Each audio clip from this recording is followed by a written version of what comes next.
Hello everyone, this is Kayvon Atkinson, and I'm here today to talk to you about the bioactive lipid compound I chose, which is oleic acid. Now, there are two forms of oleic acid, both cis and trans. The cis configuration is actually the more bioactive form. Oleic acid is composed of 18 carbon atoms with a carboxyl group located at the beginning of the chain and a double bond located between the 9th and 10th carbon atoms, which classifies oleic acid as an omega-9 fatty acid, omega referring to the end of that chain, which is the one that does not have the carboxyl group.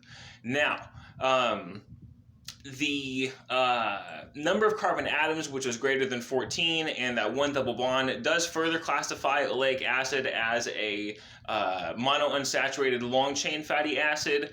Now, the unsaturated state is from that one double bond, so it has less hydrogen atoms, so it's less saturated than, let's say, a saturated fat, which has no double bonds, and that unsaturation is even further demonstrated in polyunsaturated fats which have two or more double bonds.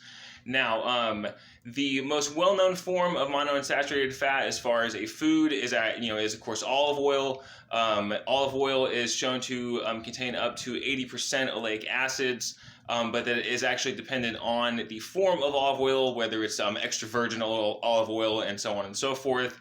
Olive oil, it isn't the only food that has monounsaturated fats.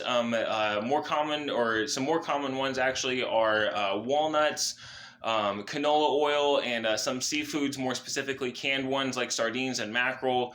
But some plant foods as well contain monounsaturated fats, such as hemp seeds, as well as spinach.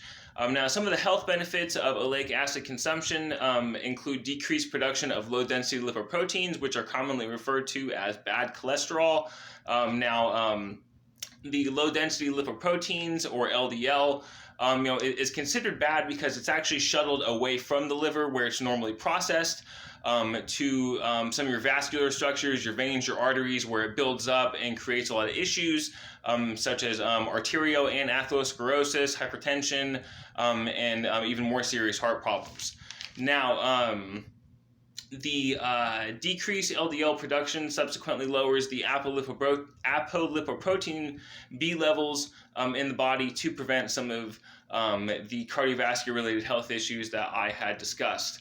Now, oleic acid is also incredibly important in the child brain development, because it has the brain myelin phospholipid that is found during brain development in children is actually largely composed of oleic acid, and this oleic acid composition actually increases as these brain myelin phospholipids are rapidly used.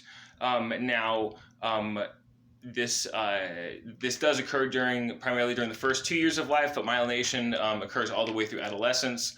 Now, myelination of neurons is incredibly important because that the myelination, it's from the coating of the actual neuron. The coating is called myelin, so whenever the myelin does coat that neuron, it allows for faster brain signaling, much more efficient neural pathways than without it. Now, oleic acid consumption has shown to also promote suppression of certain oncogenes, but more studies are actually needed for any kind of concrete evidence. Now, it should be noted that consumption of oleic acid containing foods is actually not needed. Oleic acid is non-essential, meaning that your body actually will produce it if you don't decide to eat external sources of it. But with some of these health benefits that oleic acid can have on the body, it should definitely be considered in a person's normal diet. So if you have any questions, please list them below, and thank you.